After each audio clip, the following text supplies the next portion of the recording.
Hey everybody, how's it going? This is Ben with Adjuster Pro. Welcome back, and congratulations on completing your Mississippi course and passing the state exam. Now we're going to apply for your license through Sercon. First thing you'll want to do is navigate to Sercon's website. That's www.sercon.com, and you're going to want to click Apply for a License right here. The type of license you want is an adjuster license. You're going to select New Adjuster License. You are applying as an individual. You are not licensed. And you are applying for a resident license. Go ahead and click Continue. You're going to want to enter in your email address here. I like to use mine.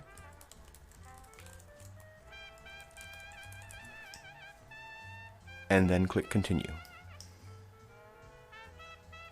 Once you're done with that, you're going to enter in your last name and then your social security number. I'm just going to use a made-up one to go along with the application. Make sure you enter it in twice and accurately, and then you're going to select applicant because you're the applicant. The state you want is Mississippi. You can do a bunch of states through Sercon.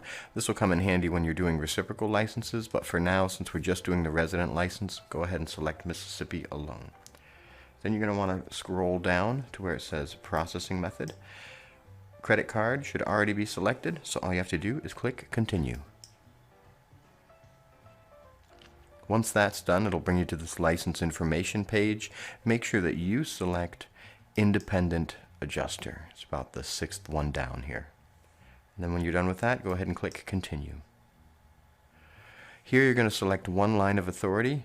If you went through Adjuster Pro's course, it's the P&C with Workers' Compensation, basically the all lines license. Once you select that, go ahead and click Continue.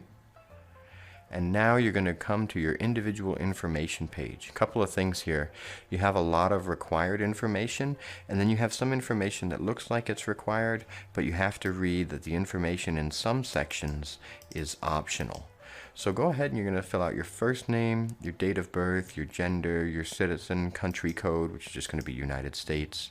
Your business email address can be the same as your applicant email address, or if you have one specifically set up as your adjuster email, go ahead and put that here. Scrolling down, you'll see you have your individual residence address, that's where you live.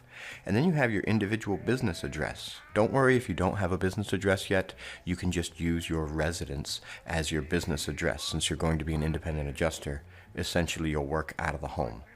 Next up is the mailing address. This is where you can use a P.O. box if you have one. Your business address and your residence address have to be a physical address. P.O. box addresses are not accepted on the resident address. Scrolling down, you're going to see your residence phone number. Just put your home phone or your cell phone here, and then for your business phone, you can use the same unless you have a specific phone set up as your business phone. When you're done with all that, go ahead and click Continue. On the next page, after you click Continue, you're going to see your employment history. The ending date has to be whatever the current month is and the current year. Even if you're unemployed right now, that has to be your ending date, and then you have to go back 5 years, listing all full-time, part-time work, self-employment, military service, unemployment, and full-time education.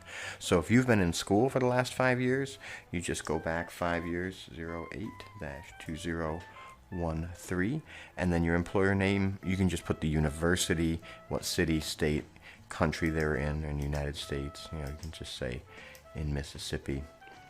I'm going to go ahead and fill this out with Adjuster Pro's information. So I'll just put, oops, and they're in Bedford, Texas. And the position description, I'm just going to put staff. After that, you're going to put in your agency affiliation if you have one, but again, this section is optional. If you don't have one of those, just go ahead and click Continue. Now we're getting to the background questions. These are where you go over whether or not you have a misdemeanor, a felony, a military offense, or if you were involved in an administrative proceeding, if a demand or judgment has been made against you, if you've been notified by any jurisdiction to which you're applying being delinquent in your taxes, if you've been found liable in arbitrations or mediations, If you have a business which you're an owner or a partner, director or a manager or merger, any trouble with businesses? Are you behind on child support? And then the last one is probably not applicable if you answered no to all these other questions. If you answered yes to any of them, make sure that you have the documentation to submit after your application has been paid for so that they can review it on a case-by-case basis and then decide whether or not to issue a license. Once you're done with all these background questions, which you've read through thoroughly and answered honestly, go ahead and click Continue. This right here is the attestation information, I think I said that right, for the state of Mississippi. It's basically where you swear under the penalty of perjury that all the information you submitted was accurate and correct to the best of your knowledge. Read through all of this. Once you understand it, go ahead and click Agree, which is required, and then click Continue. And once you finish there, we are almost done with the application.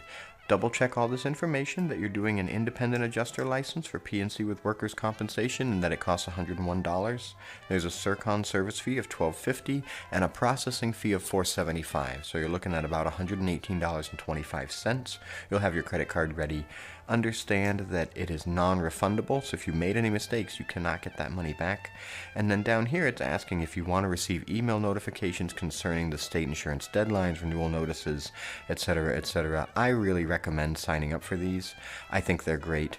You're ultimately responsible for your continuing education and renewing your application, but they'll help you out by sending reminders about when it's due at different intervals. So go ahead and put your information in here, and then when you're done with that, click Submit.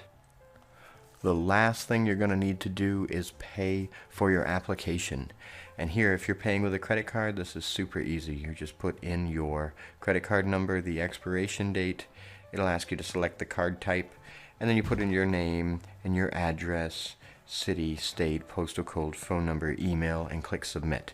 Then afterwards, if you had any supporting documentation to upload on the next page, there will be a little paperclip icon for you to click on, and you can upload documentation there, unless it's changed in the recent past. That's it. So congratulations. If you have any questions, feel free to give us a call at area code 214-329-9030. Press 2 for support. You can also email us at support@adjusterpro.com, and then you can also call Sercon, this tiny little number way down here at the bottom, 877-876-4430. Thanks so much and congratulations.